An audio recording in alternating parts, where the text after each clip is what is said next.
જમવા બેઠા એટલે દેખો કાબરો આવી ગઈ રોટી ખાવા અને એનાને રોટી દેણી પણ પડે ફરજિયાત. જમવા બહુ એટલે આપણી ભાઈ આવી જાય, પણ જો હાથમાં ખવડાવું ને તો ટોંસ મારે, હાથમાં લોહી કાઢી નાખે. એટલે હાથમાં નહીં ખવડાવે, એમ દઈ દો પાકી પ્લાસ્ટરમાં તો ખાઈ લે. રેતી ધૂળમાં નવે આવે અને સોસ ભરીને લઈ જાય બચ્ચો સારું ખવડાવવા. સોસો ભરે પછી ફીટ કરે પકડીને લઈ જાય ભાડો. ઓ આવી ગયો લક્ષ્મી, મારો પ્યારો આવી ગયો રોટી ખાવા. કેળું બોલે ભાડો.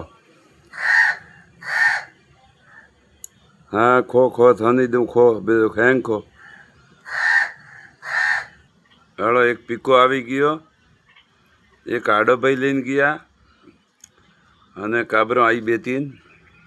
એટલે ભાડો આવી એટલે આડો આવે ને ત્યારે ઉડી જાય. આડાથી બિયાય ખૂબ એ કાબરો લે લ્યો, આડાથી ઘણી બિયાય અને સોસમાં ભરે અને બચ્ચો સારું લઈને જાય. ખાય પરું પછી સોસ ભરી અને બચ્ચો સારું લઈને જાય. દેખો કેળી વીણી વીણી વીણીને સોસ ભરે અને પછી જાય બચ્ચો પાછી આવે, જાય ને પાછી આવે.